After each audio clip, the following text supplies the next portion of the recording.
After our run, I feel energized, I feel grateful, and I'm so happy for this weather and sharing with friends. Movement for me is self-care, showing up for myself and nobody else. Welcome to Move, Sweat, Discover, the podcast where fitness meets self-discovery. My name is Avey, and today we are having a threesome. Today we have Aileen Wong and Tiara Hoquee.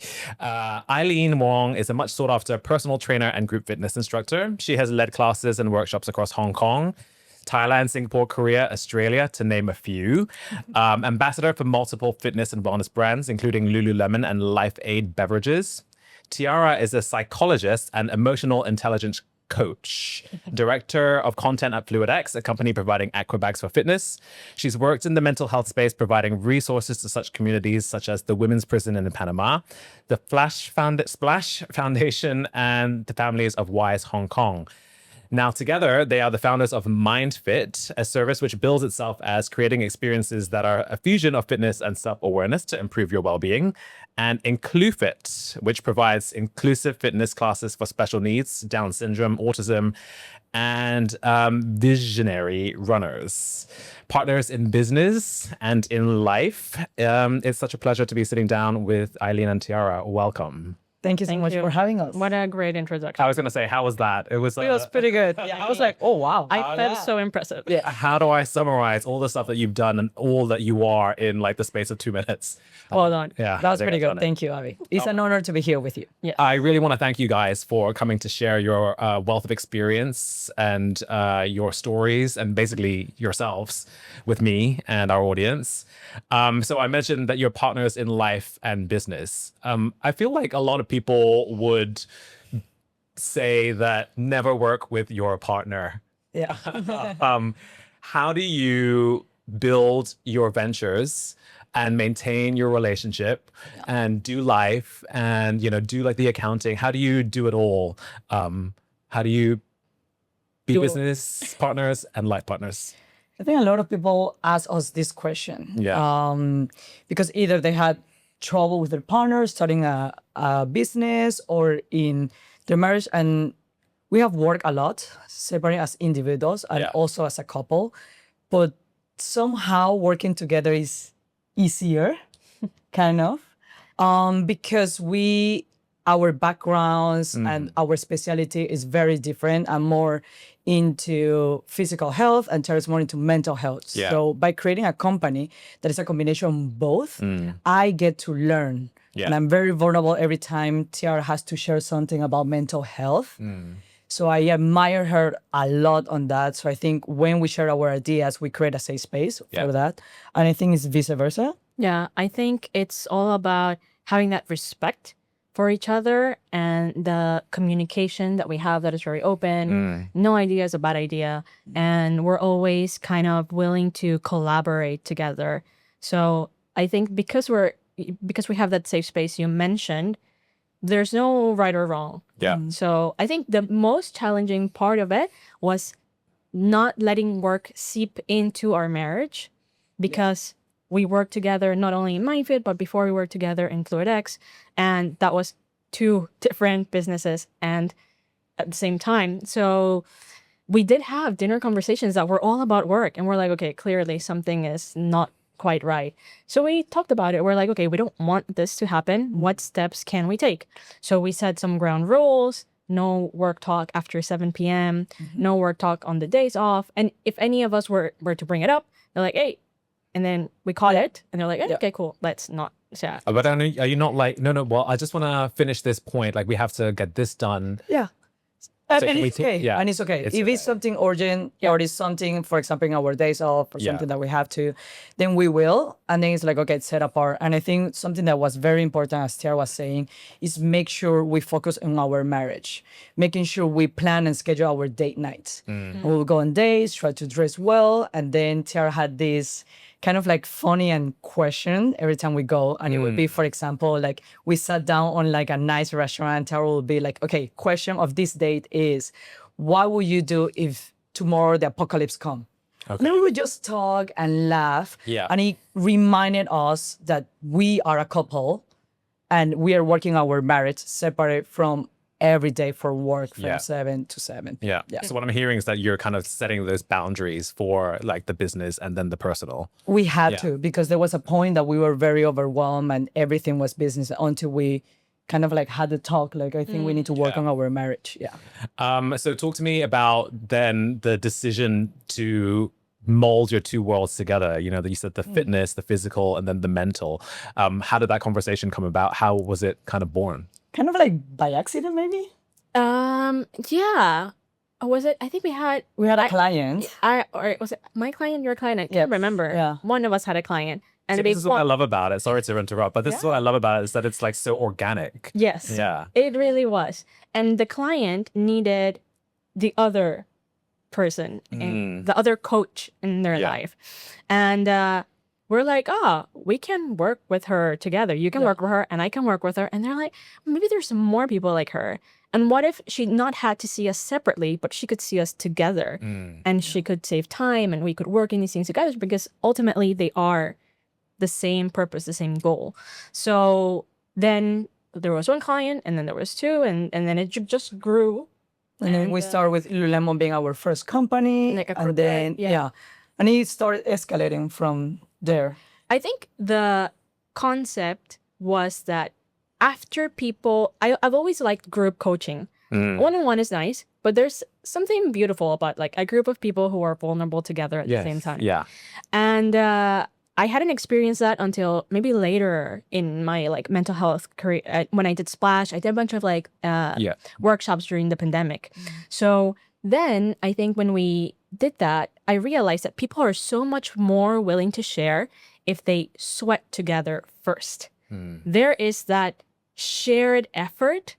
Vulnerability. In the sweating. Yeah. And then because you broke down some barriers, then everyone's more willing to share and say something. Also, our shared clients, we noticed there was so much improvement in terms of like this client, I was doing personal training, focusing only on their physical health. When the client started seeing Tiara and working on the mental health, every time she would come to a session, we'll bring a more present and positive mindset, saying, I'm strong, I'm capable, working on her eating habits, workout habits, and all of this. And by improving this mental health and the rest of it, then she could lift heavier. Then she was faster. Then all of these improvements. So we're like, okay, disconnected. When you work out, not just you look better, but you feel better. When you work on your mental health, it also affects how you hit the gym, how you compete on a race, and all of that. So we noticed that it helps each other.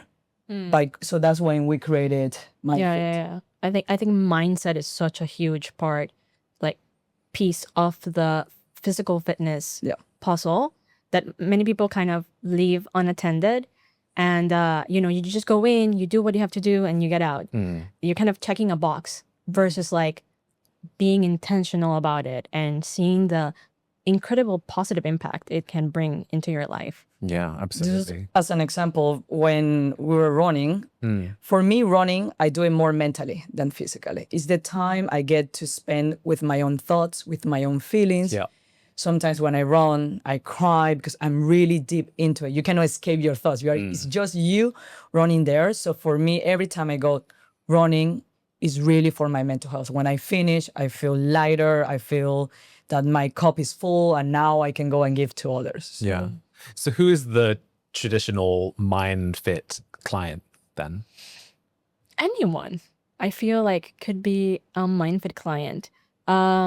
We've had, some of my... We have couples, we have... Younger people, older people, companies. We do a lot of team building. So where we sweat together, like corporates, sweating together and create partner workouts all together, and then bringing habits, bringing mental health, discovering your values, putting into practice. And when I worked with WISE, it was a group of refugee moms. And this population doesn't often get access to mental health resources. Or physical health. I will never forget that we were in a session and one of the moms was like, I cry every night because I feel so overwhelmed. And another one was like, me too. And she's like, really? And the realization that she was not alone Yeah. in her crying was so powerful. And more of them came forward, no, like, me too, that happened. And I'm like, and it's normal. We're just feeling things. We are human. So everyone is a MindFit client. Yeah, because it's a very unique. It's unique. I was going to say it's a unique concept, yet it's not really that. It's not really. Do you know what I mean? Because it's so obvious. Perhaps for us. Yeah. I mean, like when we went for that run, we'll talk about that a little bit more later. But when we went for the run, you know, you started off by kind of describing, we're going to set this question as an intention. We're going to run at a conversational pace. We can chat about it. And in my head, I was like, oh, this is new to me because I've never done that before. But to do it was like so comfortable. Yeah. How does this kind of differ than like a traditional program, would you say? Like personal training program? Or- I feel like usually it's very separate, right? If you want to focus on your physical health, you go to group classes or you go to a personal training. Yeah. Or you hit the gym. Yeah. And if you want to focus onto your mental health, you go counseling or physiotherapy, therapy in general. So there are different spaces, different time. Yeah. And mostly, and what we discovered is that we were working separate. I was just focusing on my physical health. And when I met Tiara, she was only focusing mainly on her mental health. So we started learning from each other I started learning how I can take care of my mental health. I started journaling. I started going to therapy just thanks to Tiara that introduced that to me. And I think Tiara started running and lifting weights and exercising. Yeah. And she saw also how that can improve overall well-being. So I think we learn from each other how important it is every day in general to focus on each other. So what we did is we create a safe space that is in one place. We bring both. You don't have to go, okay, I will do one session here in certain place and then I will do another session maybe another day or even the same day but another place. So we bring all together all in one, either in corporates or outside or anywhere it is. In one session you get to experience both. Yeah. I feel like as a trainer, I kind of end up being the therapist sometimes. It does, right? A lot of our clients, they just want someone to listen and share. And Tara was saying, when you sweat and when you lift weight, clients get vulnerable. We get vulnerable, right? So Yeah. Talk to me about the journey of IncluFit then. So you have MindFit, then how did you segue into this kind of special needs space? Yeah, so IncluFit, I'm the founder of IncluFit. So since I was a kid, my mom being very kind and always giving back to the community. So I've been surrounded and having an example of her, always trying her best to make this world a better place. So since I was a kid, I'm being volunteer back home in Panama, where I started working with special needs kids from Down syndrome and autism. And because I love sports, I felt that that's what I can bring to them. So I would teach them swimming, football, running since I was a kid. And when I arrived to Hong Kong, because I don't speak Cantonese, it was a bit hard for me to volunteer here. That's an understatement. She was so frustrated. She wrote to so many organizations and they're like, oh, you don't speak Cantonese? You cannot volunteer. Did they actually? Yes. Yeah, so I found like, how come I can help, but I can't? I want to help, but I can't. And there were so many doors that closed to me. Not even like, let's see how we can make it work, or let's see if there is any maybe runners or specialists that can speak English. So I was thinking, what happened with the expats like me or people in Hong Kong that want to do fitness that are in the special needs, visually impaired, or in wheelchair, and they don't get to experience fitness? Because for me, fitness, it means a lot, but it's part of the identity of who I am. And it has bring me so much understanding and responsibility and hard work that I have learned through fitness my whole life. And it's my safe space. It's where I go and it's for me, not for anyone else. So I was thinking, how come these people don't get to experience what I get to do? Yeah.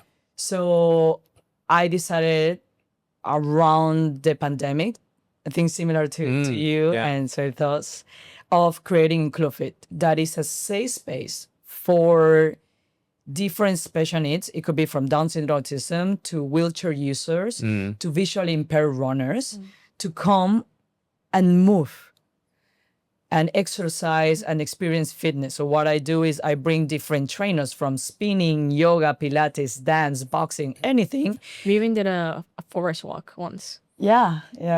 And then to a safe space, and they come and they can be themselves without being judged, without making sure it's a safe space for them. So that's when it all started. And now we grew up to, and we expand to, now we have, besides special needs kids, we have a run club for visually impaired that is hosted in Cantonese and English. So it's the first run club in Hong Kong that it's bilingual. Yeah. So people like me that don't speak Cantonese can come and volunteer, and it can be in English too. And I would say that IncluFit serves a double purpose, because before I met Aileen, I had not been exposed to the special needs community.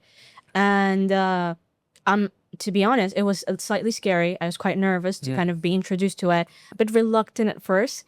But I could see she was so involved that I'm just like, I need to try this. Yeah. And the first times, everyone welcomed me with such open, like literally open arms. They're the biggest huggers. And it's so lovely to see how happy they are to see you once they get to know you. And I became more involved in like creating content for them, photography and videos. And it's been such awareness for me of like, this, we are all people, we are all humans, and they're no any different. And if anything, I feel like I have so much to learn from them. So I think Aileen has also brought that to all the volunteers that come to IncluFit. So I want to echo that. I think it was the last year when you brought the community to the opening of the new Lululemon store. And, when the team had brought that to me, I was like, oh, I'm nervous. Like I'd seen all the stuff that you've done online and, you'd shared with me a little bit, but I was like, I don't have any experience and I'm supposed to be managing this event. And I was like, but kind of what the mindset that I went into it with was that we're all just human beings. All we want is a little bit of connection. And it was honestly like probably one of the most rewarding hours of my life, because they were so open. They were so, and it was, again, it's like similar to you, it reminded me that we just need to be curious and playful and, like kind of accepting. So I really respect the work that you do there. What were some of the most rewarding moments, I think, with both of those initiatives, IncluFit and MindFit? I think for IncluFit, one of that I remember is when we went to Lululemon. One time, they got outfit to spend and to have, and then it was the first time most of them, the kids and the parents, that they went inside Lululemon store. Yeah. They just couldn't believe it. And you can see on their face, it looks like they're in Disneyland. They came in and they tried. And I have to say, everyone was super welcoming, not treating them like special, just treating like you say, human being. Yeah. And they felt so loved. And I think the responding of that, of then trying Lululemon and trying clothes and feeling so welcoming and feeling like they fit. That was very, very special. And there was a moment where we turned the store into like a runway. Oh, cute. And they were just strutting their stuff. Yeah. And posing at the end. And it was such a beautiful moment, I think. So I agree. That's been I think one of the, and just to add a little bit more, is in classes, yes, are for the kids. But a lot of the times, most of the kids are 34 years old. But they still need food assistance from the parents. So imagine their parents, how tired they must be all the time, that they need to be accompanying the kids. So a lot of the times what I also create is a safe space for the parents too. So when they are like dancing classes, I encourage the parents to come and join, and they always in the back. And you can see also the smile and laughing and letting it go. And I think also that's so important, because they give everything to their kids that sometimes, and most of the times, they don't get to explore that. So I think for me, that's also very important. And it reminds me what I do to see not just the kids, but also the parents having that. I think for MindFit, so many moments pop into my head, but there was one where we were using Post-its to write things that we didn't like about ourselves at first. So they would just write, I think the prompt was, when you look in the mirror, what do you tell yourself? And it was quite negative, a lot of things about body image. And then they put them all up. And then the new prompt was, what would you like to say to yourself? What, ideally. And you could see people smiling as they're writing their post-its. And there was that level of like empowerment, and we're like cover the old post-it with the new one. And there was like, it's like a slam in the wall. There was some like strength into that of like, I can and I will, and I want to try to show this kindness to myself of saying the positive things. And seeing people have that little light bulb moment or a little mindset shift is quite, beautiful. Can I ask about you and Sweat with us? Yes. Yeah, I want to know. Yeah. What rewarding moment? I mean, I want to say like every single time I teach a class, I just feel a sense of achievement, because again, this domestic workers community in Hong Kong are so underserved, and they don't necessarily have access to, the boutique gyms and, all the kind of luxury classes that we kind of take for granted, to be honest. So probably for me, the most rewarding also is the fact that we've been doing this for 4 years. We navigated a global pandemic together. We started in the global, like in COVID, 10 people wearing masks inside like a closed off room kind of thing, to now 4 years later being invited to teach at the AIA Carnival on the stage for all of Hong Kong to see. Yeah. So that was a lot of like, that was like a pat on the back moment for me, because I was like, this is crazy, from like hidden with a mask to like out in the open with like all these people watching. And I can't remember how many people were there doing the class, but yeah, that was pretty special. What you do is amazing. Thanks. And your community is lovely. Yeah, they are the best.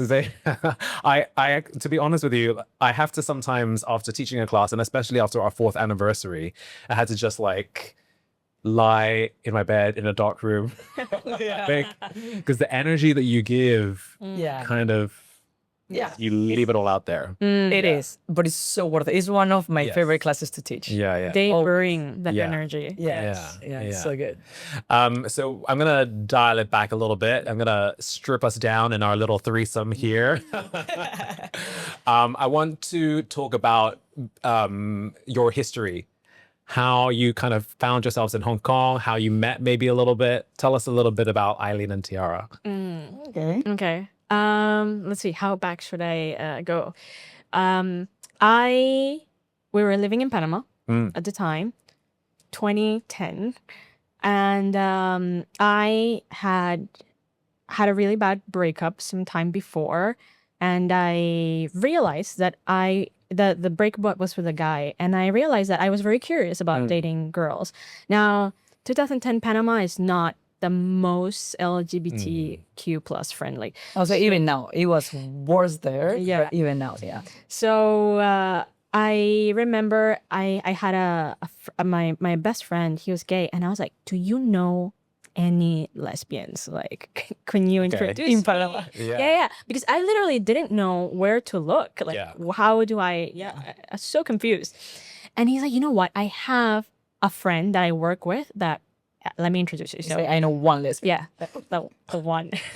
So I met her, and she's so nice. We really kind of hit it off, but she had a girlfriend. And she's like, you know what? I'm going to throw you a party so you meet all the lesbians. Lesbian party, welcoming All of them. which were like 15 people in all Panama.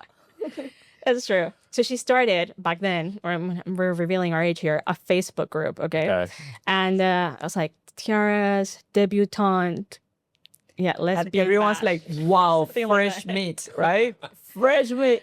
So then she throws a party, and but funny story. She goes, who the day of the party we're there, and she's like, does anyone kind of catch your eye?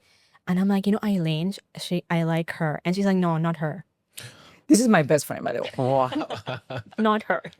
And I was like, but she's like, no, just, and I was like, okay. So anyways, I was an asshole back then, before I work on my mental health. okay, no. And then, anyways, Aileen kind of like was not hitting on me. She was very cool and collected. And then all the other girls, they knew I was in psychology. So she was like Freud talk. And Yeah. like, so I was like, okay, nice. But Aileen, this was really all I could see. And she comes towards me like some hours later. And she's like, do you want to go into the pool with me? And then strips off of her dress and jumps into the pool. Wow, that was your chat up line. Yeah. I mean, it worked. Wait, what? We're married now? I'm like, okay, bye, girls. I'm gonna go into the I wanted pool. to talk to her, but there were like 5 or 8 girls really trying to like bring in her beer and really hitting on her. So I was like, okay, I need to get her away from everyone. So I was like, okay, let's go to the pool.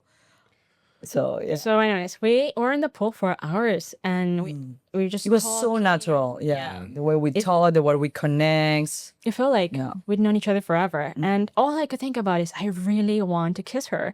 And she is like, oh, I have to go. And I'm like, what? She's like, yeah, I need to go to church. Bye. And she left. Sorry, yeah. And anyways, so Eileen left, and I was like, oh man. So I stayed, and it was nighttime now, and I was still hanging out with everyone else. And then Eileen came back. Oh, wow. I know. So we were all in a little circle, and everyone was telling up their story about the first time they'd been with a girl. They'd kissed a girl, and it was my turn. And I'm like, oh, I don't have a story. I haven't actually kissed a girl yet.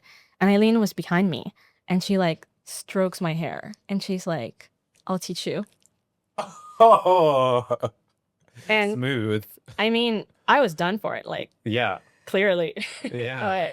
Yeah, and Yeah. I think she asked me out on a date on like, that was like a Sunday, asked me out on a date on a Friday. We saw each other every single day before the date. Somehow, yeah. And that day that we went on a date, I felt something so special when she was sharing her stories about like football and traveling. And I'm just like, I have to have her. And I asked her to be my girlfriend. Yeah. That night. And that was about 15 years ago. Oh, wow. Yeah. And you never looked back. Nope. Yeah. And then how long were you in Panama for until you kind of moved over to this side of the world? That was, I think about a year and a half. Yeah. So It was very hard it was very hard to be a to couple. be ourselves. We couldn't be out in the closet, not with our family, not in Yes. society. I remember we used to go double days with our only gay friend and his boyfriend, and we used to pretend being each other's couple. Was it not just like the most obvious? You will believe it, right? So it was very, very hard. Yeah. And then I just couldn't handle it anymore. So we moved to Asia. We moved Yeah. to China first, and then Hong Kong. So yeah. Yeah. And And then we got married in Canada. Yeah. And then so that's the whole yeah, story. I think there was a lot of hardships and lessons along the way. Eileen battled a lot with her. Coming out story, my Yeah. family, community, friends, trying to accept and love myself and be proud of Yeah. who I am and saying out loud, I'm gay and this is my wife. It took me quite a long, but it has been one of the best decisions Yeah. made. What do you feel that has been the biggest challenge in terms of being authentically yourselves? Challenge. I think for me specifically, I always had a vision of me and what I thought people should think Yeah. that I should look like. And growing enough confidence internally to look the way I wanted externally took me a long time. There was so much fear around it, especially around my hair. And I just like, I wanted it so badly. But also, I was so scared of being, you know, labeled as something that I didn't want.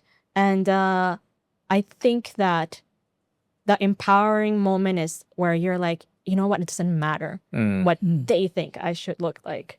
And when you're like, if my outside matches my inside, then that's great for me. Yeah. And I think for me, that has been one part of the journey. And the second part is kind of owning my own anxiety. I struggle with anxiety. And as a psychologist, I suppose people see like I should, can we curse? Yeah. Okay, I should have my shit together. Fuck yeah. That's a gentle curse. I thought you were gonna say the F word. I'll set up for you. Okay, I should have my fucking shit together. There you go. So then I think letting people know that I'm not always calm and collected and letting people in to see that, yeah, sometimes it's messy inside. Yeah.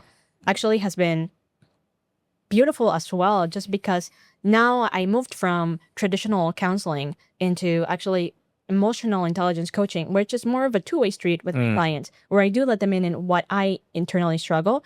And for me, that those have been such deeper and more enriching client relationships now. For me, I feel it's something similar. So it's a lot about identity and me wanting to fit in my whole life. I always felt I was an outsider, Asian, having Asian parents, living in Panama. So I felt like I have never speak Cantonese or Mandarin. So I felt like I was Asian, but not Asian enough. But I was Panamanian because I was born in Panama. So I speak Spanish, but was not Panamanian enough. And then when I started exercising, then my body changed and it felt like I also couldn't fit. And then when I discovered that I like girls, then I was like, wow, this is even like, you know, in the spectrum. And I, for so long, wanted to fit in, trying to be the popular, trying to be all of this until I discovered that I can create my own path. I can fit it on my own. And maybe I go in another different way and I'm happy about it. So it was a lot of struggling to accept myself from who I am and not trying to fit of what society tells you or how hard it could be, because being gay in the whole world is hard. Yeah.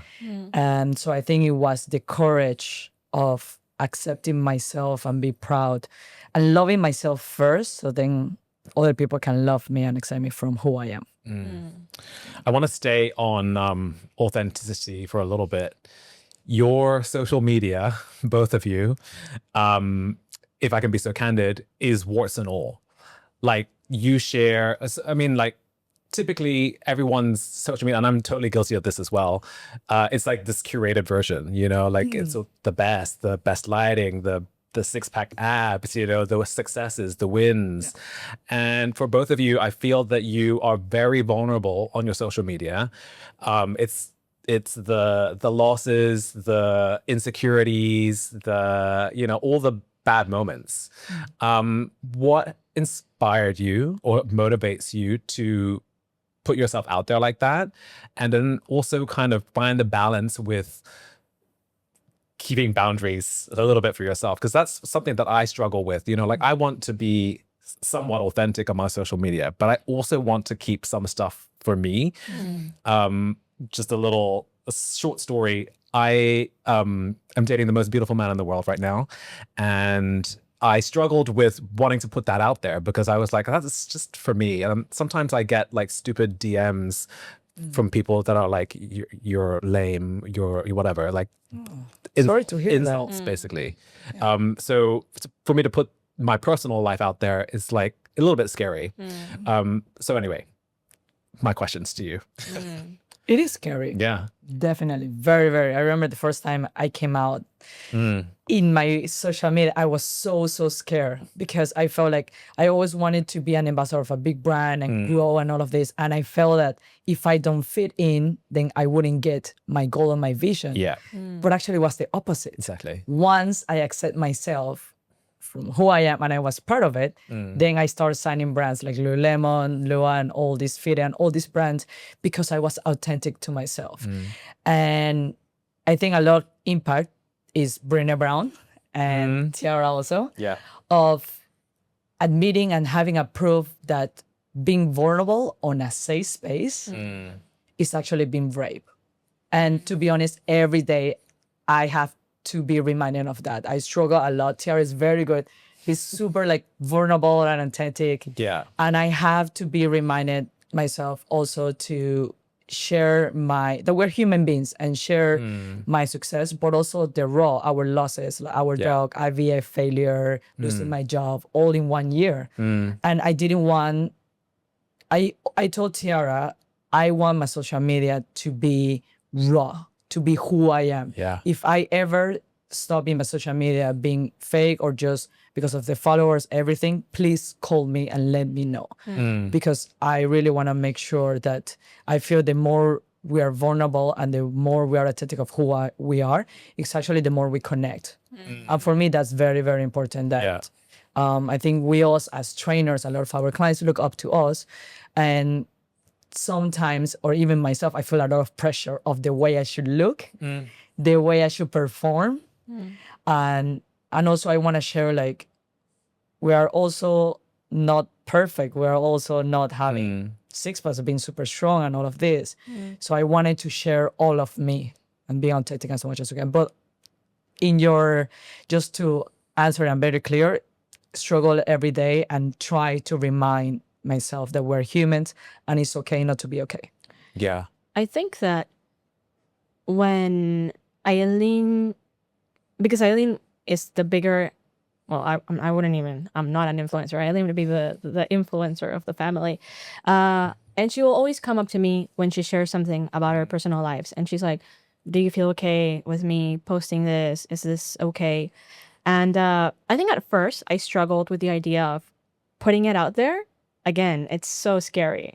I don't really want to necessarily hear what people have to say about it. Yeah. But I will say, when we posted, going back to actually I was thinking about our wedding picture, we got so many beautiful messages, not only of like, congratulations, blah, blah, blah, but like people back in Panama who are like, wow, it's beautiful to see that you guys made it.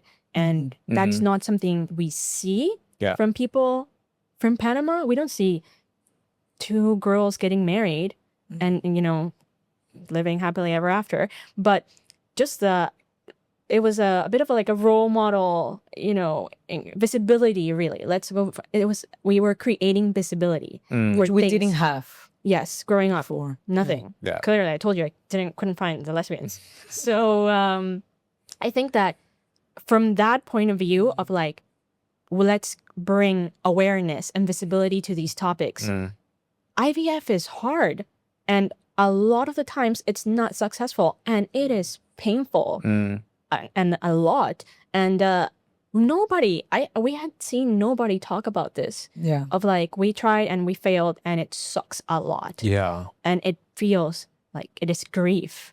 And it was so hard, but I told Tiara, if you are ready and if you're okay, I want to share this. And after we got so many people reaching out to us and saying, me too. Yeah. Like, wow. And then so many people like, thank you for sharing. I know I'm not alone. I also went through the same stuff. It was so painful.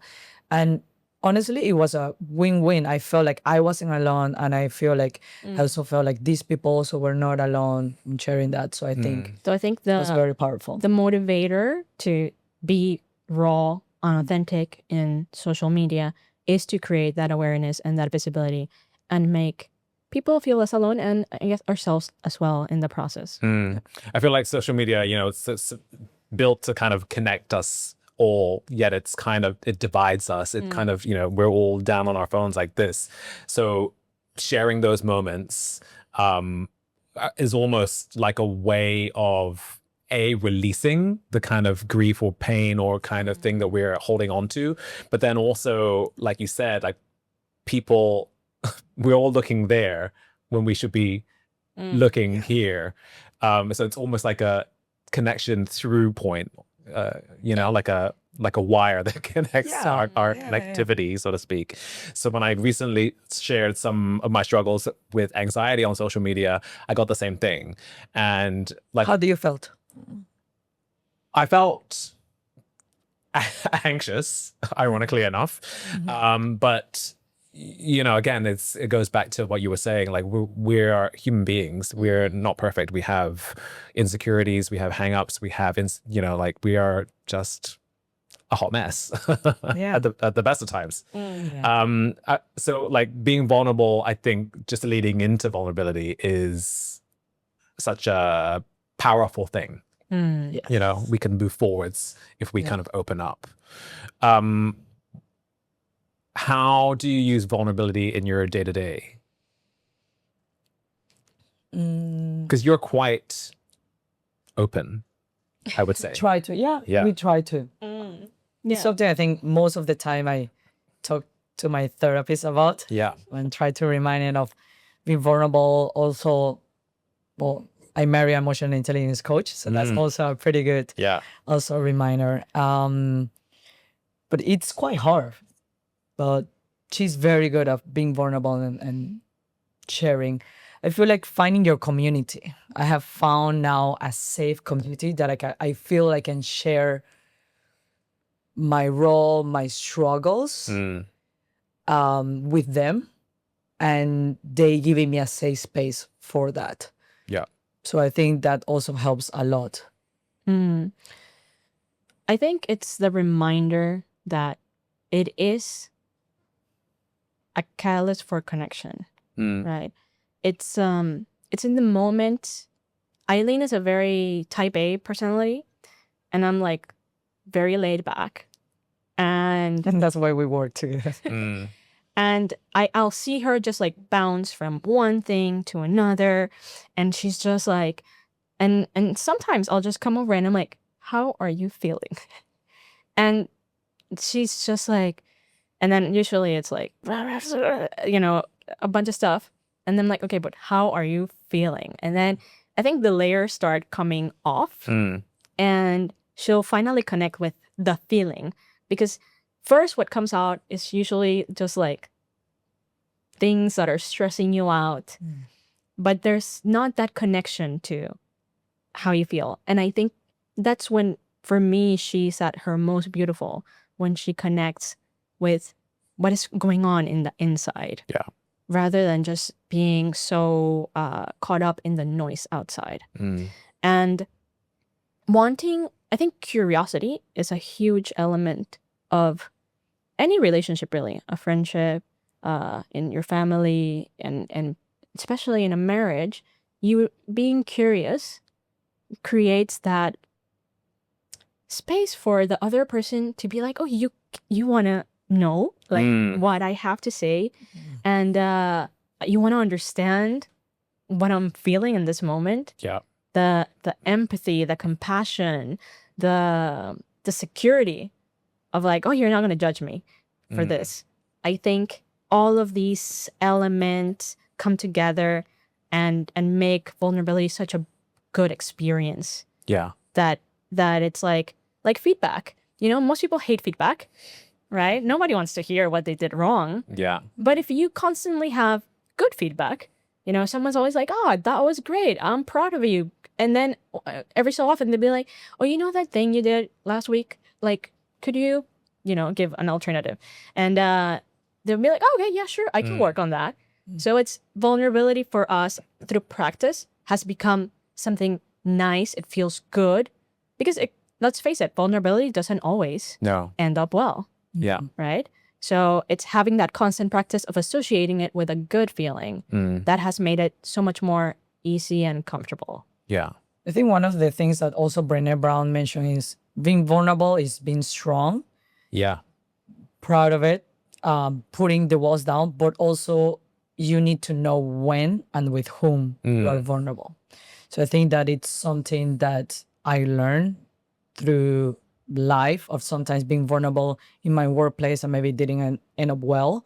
I know, okay, maybe that was not the time, or maybe that was not the right people I should be vulnerable too. So it's first like building it up, trusting, knowing, and there's a way of sharing. Yeah. How about you? Look how well she asks questions. I am so You proud saw your of own her. podcast. I know, right? Yeah. I feel that like I'm in my vulnerability era at the moment. I have a lot of tall walls that I've built up over the years that I'm slowly kind of, like I'm taking down the walls, doing the opposite of the American president at the moment. I find it easier as I grow. Perhaps the challenge I face is setting the boundaries as to who I'm vulnerable with and at what appropriate times. But in general now, I'm not an open book, but I'm flashing my book to you as often as I can these days. I think I've seen it growing you. You have. On both of us. Yeah. Vulnerable and Yeah. If we think about it, the topics we hit in our gratitude rune, Yeah. right, were actually quite deep, but nobody hesitated to go there. No. It just felt good. Yeah. So on that, it's a good segue. So as you know, every guest that I kind of have on the podcast, I will sweat with them. They'll come on and we'll chat about it. Recently, I've been kind of just going along and doing whatever workout the guest normally does. And so this time we all went for a run, about 5K, was it? Yeah. And when we were organizing this, you were like, okay, we'll do like a gratitude run. And I was like, I have no idea what that means. Sure, yes, okay. Can you talk us through a little bit about what that was? Yeah. I think, again, or it happened so organically. Yeah. It is, Aileen and I work a lot from home. And like Aileen said, running is that space that we have to kind of refresh away from the computer where we're like, okay, let's be with our thoughts. And Aileen actually was the one who started practicing gratitude in her runs. And she would like, oh, and I was thinking about this and I was thinking about this. And then the gratitude practice is just a good thing to have generally. If you journal, if you think about it in meditation, wherever you can bring it up. And I actually brought a prompt to her, which I share a lot of things that I learned, and she's always so, thirsty for new knowledge in the AI area. So I told her to go into like a deep gratitude. Let's imagine what it would be like not to have the thing that you are grateful for. How does it impact your life if this that you are grateful for is gone? And Aileen came back from that run like that. Maybe you can. Yeah, it was amazing because usually we do it all the time, right? I've been doing it for a while that I run either 5 or half marathon, whatever is that day that I have to run. And I would do grateful. But because I've been doing a lot of gratitude, I'm like, okay, I'm grateful for the weather. I'm grateful. And I just do like checklists of like everything I am grateful for. But then I felt like I was not really deep into the thoughts of how I'm really grateful. Like really like, wow, I'm really grateful for the sun hitting my face and being able to run, having a healthy body. So after Tiara giving me this prompt, I start really going deep down onto things that we forget to take for granted every day, which is a lot. We are very grateful, not just to be alive, but having our job, healthy, everything that we do. So I started practicing that a lot and I felt really alive. I felt very connected. And really when I finished the run, I felt completely grateful for my life, which I tend to a lot of compared to others. I tend to a lot of like, I have all of this, but I don't have that thing, right? And this is what it gets me of not trying to enjoy life or being grateful for what I have, because naturally I tend to compare to everyone else or focusing on what I don't have or is greener in the other side. So it's been something I've been dealing a lot. And by being grateful, it really grounds me and stay present of what I really have. So that was amazing. So Aileen came back and she was like, oh my God, my life is beautiful. Because Came back and I kiss her and I'm like, I'm so grateful for you. yeah, because in that moment, I think you were going through like a rough patch. Yeah. And to be fair, Aileen and I, it's full transparency. We're not always in an amazing place. We have ups and downs, like everyone else. And I think that time we were okay, not great, not bad, but it was just fine. And I'm like, you know what? I want to try this deep gratitude. Let's do it. And then that time, actually, we were walking through the promenade. And as I was imagining my life without her, I actually started crying just because Aileen is undoubtedly my biggest cheerleader. And I second guess myself a lot, and I have a lot of self-doubt. And she's like, you can do that. It's like, no doubt in her mind that I can't accomplish anything. And it's such, I forget how refreshing and important and valuable that is to have this unconditional cheerleader. It's pretty cool. So I was like, wow, I don't really know where I'd be without you. And so then we're like, okay, this is cool. I really like this whole like exercise where we think about what would life be like without this. And then that's how we kind of started integrating that into our runs. And we wanted to share that with you. And I think also in the warm-up, for me, sometimes if I am not in the best mental health space, I need to let it go. I need to say it either out loud or really feel it. So sometimes if I know immediately I'm not ready to start the gratitude, I give myself a safe space. And usually I do half of it, the run. Let's say if I run 10K, 5 kilometers there, I would just focusing on everything that is holding me back, or everything that is bothering me without judge. Because a lot of the times like, oh, I feel rough about this or I don't like this. And then it gets worse because I'm like, but you shouldn't feel like this, right? You should be grateful for everything you have. So for half of it, the run or the walk or the jog, I let go everything that's holding me back. And then when I turn around, I'm like, breathe. Okay, this is the grateful time. And sometimes I don't do that. But I make sure I have a safe space and self-care and self-compassion to myself. Yeah. When we do that. Yeah. How do you feel when we were doing I mean, like you touched upon, there were some pretty heavy things that we all kind of shared. But it didn't feel like a challenge to share them. But, and I think if we were sat down in a setting like this, perhaps, or like in a cafe or someone's home, I think it might be there would be more weight. But because we were moving, it just felt like, I touched upon it when we were running, that like when I move, I feel free.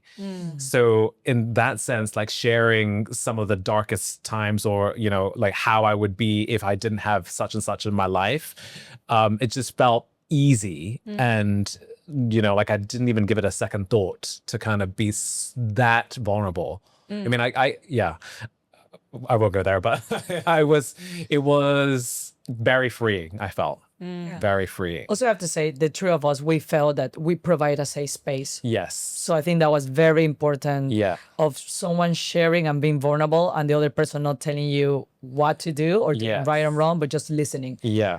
And I think I have learned through mistakes that you have to make sure that the community, or besides social media, if you are sitting down and you are sharing something that you know that the person has your back and that you feel safe. Yeah. Yeah, I think there have been actually many studies about the fact that if you are not making direct eye contact with someone, either you're like lying on the floor facing up or like back to back, it's so much easier to kind of lay it all out there.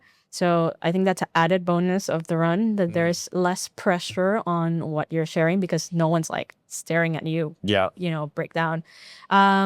But I will say about the safe space, Aileen and I have more recently started this practice when we want to be vulnerable, maybe share something about the relationship that feels like a slightly difficult conversation or a slightly heavier conversation. We'll check in first. So we'll be like, can we have a safe space? Like, are you in the right mindset right now for us to have a conversation? And sometimes I'll be like, you know what, right now, not really. Maybe ask me later, or I'll let you know when I feel good about it. And I feel that has made a big difference for us, just because I feel like that checking in is like a respect. And also you're kind of setting fertile soil for the a hard conversation. Yeah. So Because what we used to do is like, okay, we walk in and then maybe we bring a topic of like this, but maybe the other person is going through some stuff.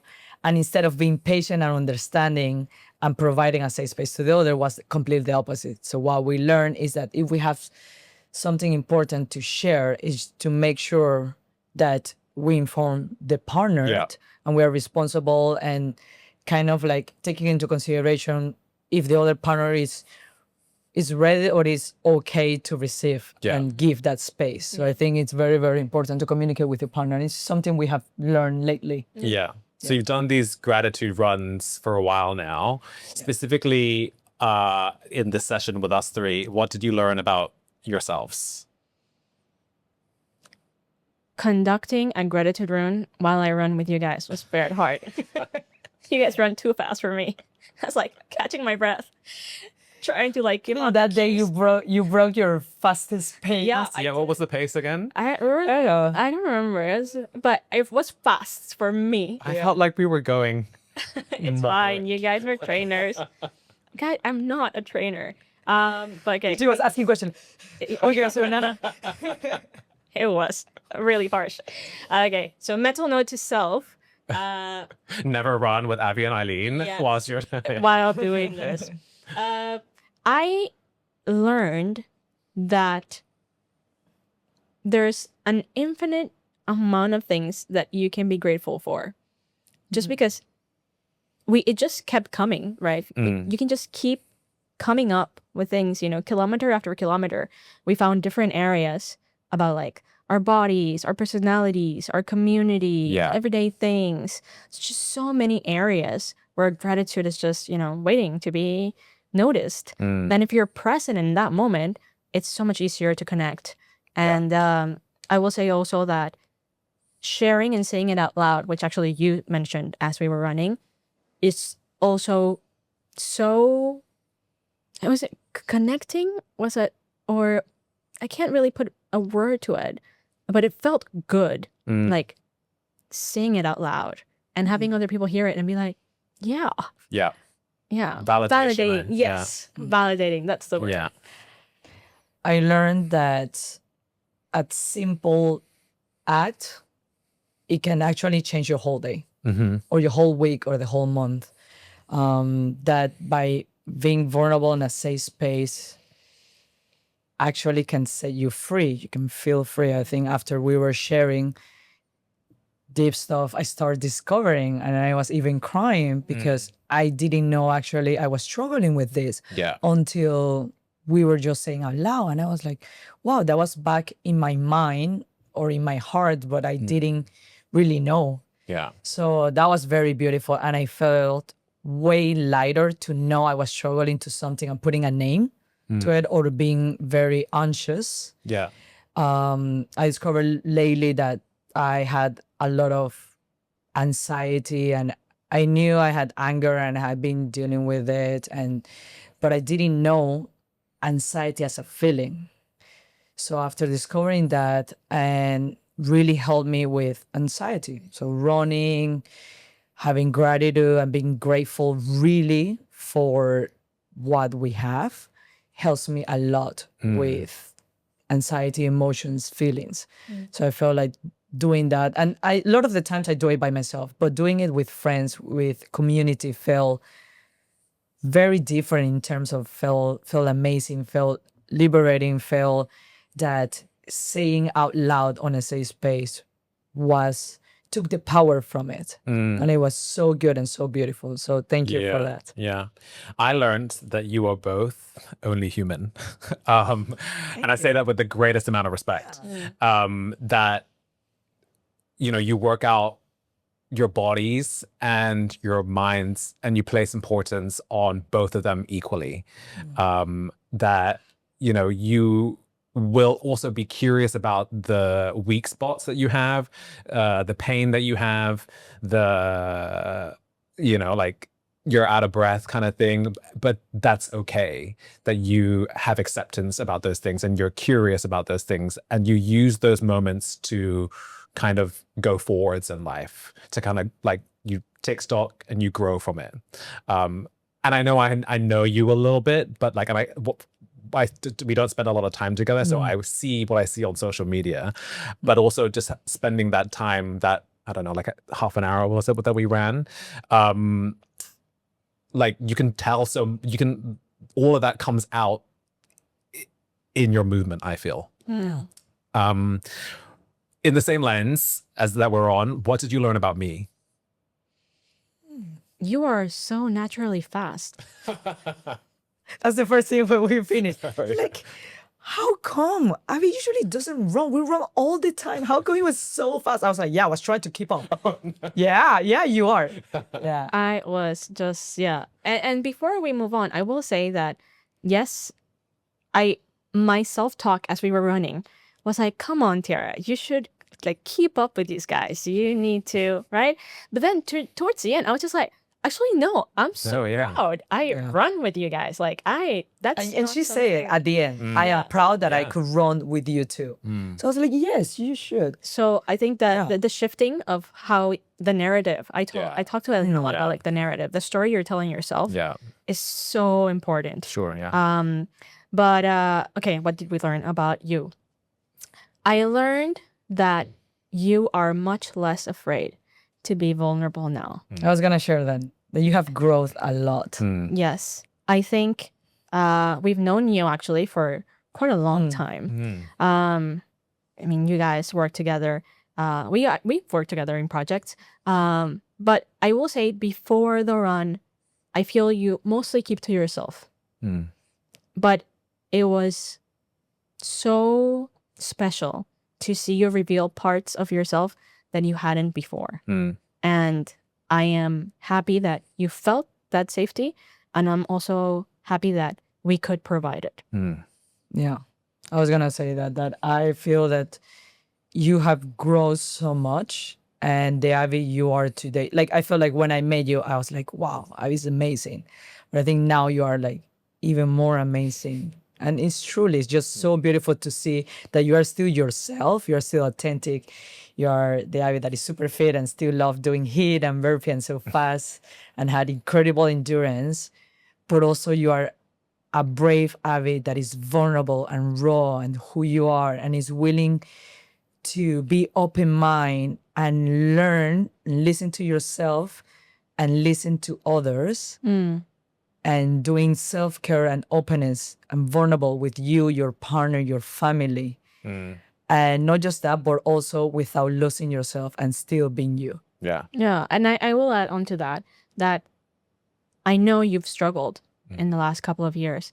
And to see you take that pain and turn it into growth is so amazing, to use Aileen's word. Because you can't take that for granted. People sometimes are stuck. They're not able to grow. But yeah, thank you. I feel validated because I have spent a lot of time and effort and money working on myself over the last couple of years. No better investment than yourself. Exactly. Was there anything that you picked up about each other in the session? I'm very proud that she could run with us. I saw the watch and I knew that was not her pace. And I was like, oh shit. But she did it. And I'm so proud of you, babe. So proud. Thank you. Fireworks, here you come. Yes. I will say I'm always happy to see Aileen be vulnerable in different, not just with me, but with other people. And I remember the first time I picked up Daring Greatly, Brené Brown's book. And I'm like, Aileen, it says here that vulnerability leads to connection in every area of your life. And she's like, I say like, no. Yeah, she's like, really? That's bullshit. Literally, yeah. And I'm like, but no, let's really think about it. Like, and then we actually sat down and she's like, oh shit, you're right. And I think she as well has been leaning more into that, and seeing you be vulnerable with you was also very nice. Love it. We're going to wrap up, but I'm going to throw 10 lightning round go-to questions at you. Go to. So your go-to and you just tell me what it is. Don't think too much about it. It's not super serious. There's no wrong right answer. Doesn't know exactly. Okay. It's not a competition. Except it is. Because yeah. okay, let's do How many it. burpees did you do? It's gonna hang under here. Your go-to sweat, go-to workout. Weightlifting. Same strength. Okay, love it. Go-to self-care ritual. Therapy. Journaling. Journaling. Okay. And tell me more about journaling very quickly. Because I am trying it out and you can't be good at it. You know, there's no right or wrong, but I struggle. Yeah. I think with journaling, there's so many preconceived notions of what it should look like. Same with meditation, right? Yeah. But really, you just make it your own, right? For my clients, I'm just like, you try an empty notebook. Just try to like free write. Yeah. Okay, that doesn't work. Try a notebook that has like prompts in it. Try that. Just try writing a single line, like I feel blank. Yeah. And you just kind of find what it is that works for you. Right now I have 2 separate journals, and one is like my easy, like I can just check in, and it's like, how do I feel? What am I grateful for? And then like an affirmation for that day. Yeah. And then I have like my free writing one where I'm like blah blah blah blah blah.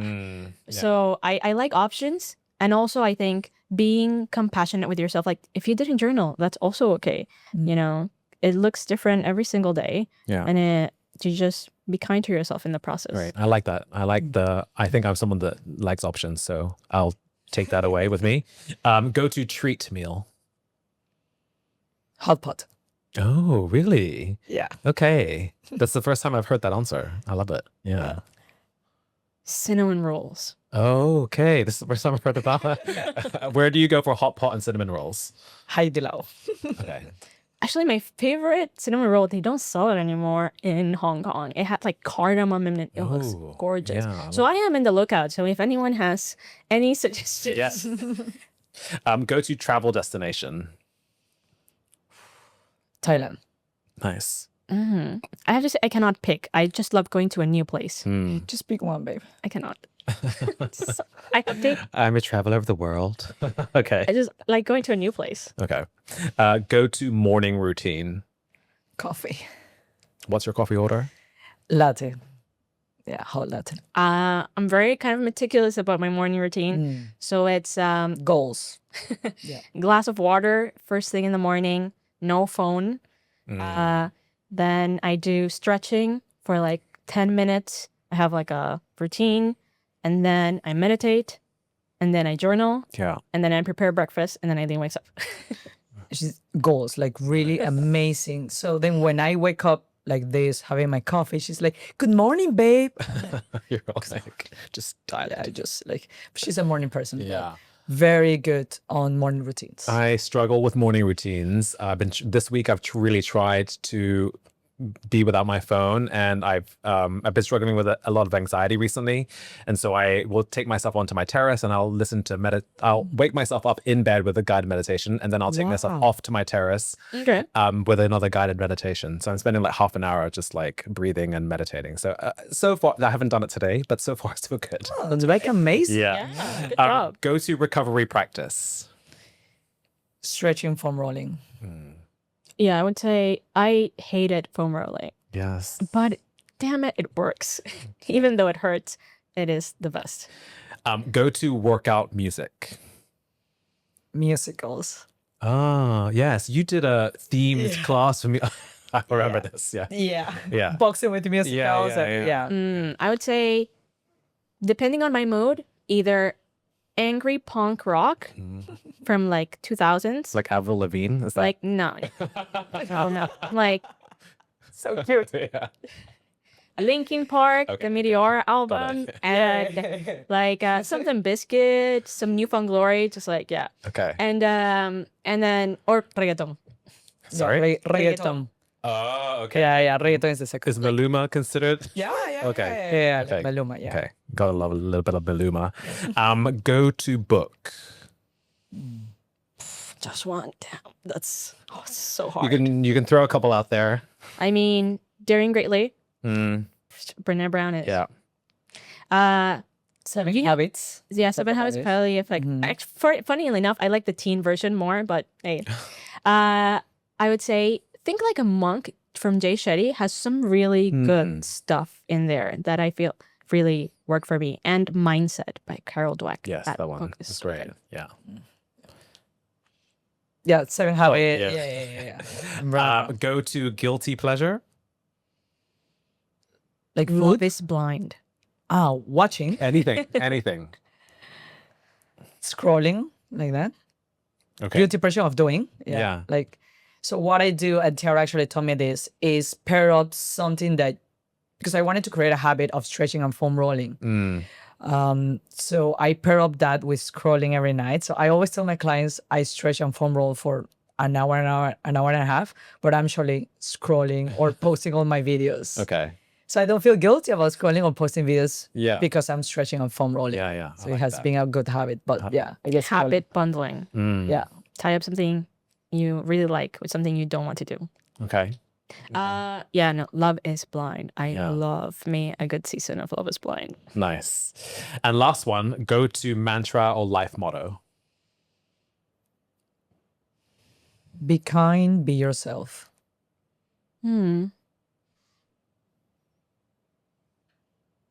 Pain is temporary. And this is kind of long, but actually Headspace taught me this, but I thought it was so beautiful. It's like the blue sky is always there, but sometimes it's covered by the clouds. But we need to remember that even though it's cloudy, the blue sky is always behind it. Yeah.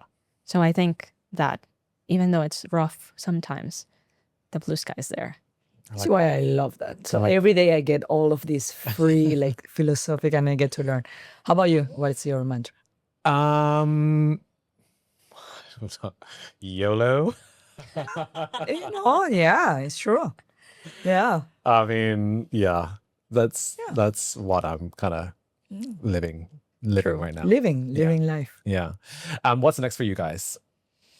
We have a couple of projects with MindFit, working with actually kind of like a mix, working with MindFit for special needs kids. Oh, okay. That's So True.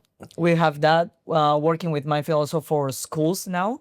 So we're bringing like a series of mental health and physical health to school, which is part of our mission and vision. I think for me, this year's theme is the intersection of joy and grief. We lost our dog last year, December 30th, and we had her for 13 years. Wow. So we are navigating because she was sick towards the end quite a lot. We wouldn't travel. So like if Aileen traveled, I would stay, and then vice versa. So we're discovering what it's like to not have a dog and the freedom of being outside all day without having to worry about coming back home. Yeah. Of going on trips together. We're actually going back to Panama in a few weeks. And just knowing how to be joyful and grief at the same time. And I think we are leaning into the joy of life, even though it's hard. We're doing a couple of high rocks. Tiara is doing her first high rocks ever.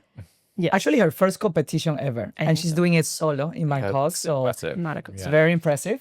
Thank you. And then we're doing, I'm doing pro in Bangkok. And then we're doing doubles here. Yeah. So a lot of travels, enjoying life, focusing on trying to make this place a better place. A lot of what you also preach and do.